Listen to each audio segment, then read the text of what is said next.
Now, President Trump has been touting the Iran negotiations as he hit the campaign trail today. He just returned to the White House after visiting a Mack truck facility in Pennsylvania.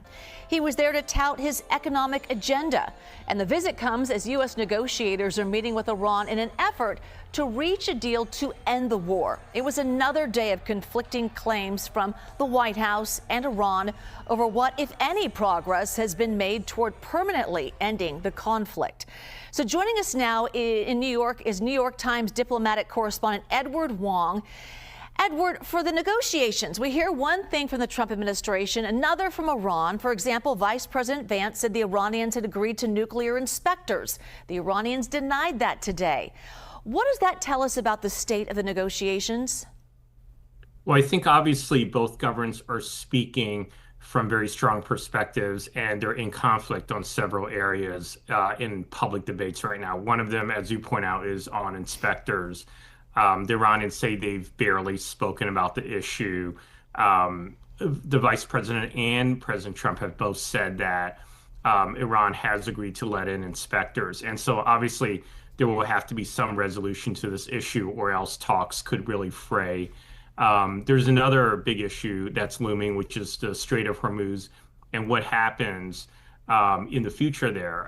The memorandum of understanding that President Trump has signed twice now says that for 60 days, no country will charge tolls, but it leaves open what happens after that 60 days. And Iran has said that they're looking at charging fees for the Strait of Hormuz. And of course, today, Secretary Rubio said while he was visiting the Middle East that international law says that no country can charge fees or tolls to ships trying to pass through the Strait of Hormuz. It's an international waterway, is what he said. So it's very unclear. The memorandum of understanding says Iran and Oman should come to some agreement on how to administer the strait, and it does leave open the possibility that there could be tolls or fees in the future.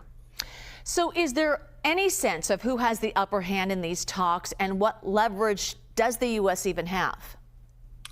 Well, right now, I think the best we can glean on that is comes straight from the memorandum of understanding. And I think if you ask most experts who've looked at it and compared it to, for instance, the JCPOA agreement that the U.S. entered into with Iran under President Obama, most experts would say that the terms in the current agreement are weaker, or much weaker than the ones in the Obama era agreement. So which goes to show, I think, that the U.S. has had to approach these talks from a position of relative weakness.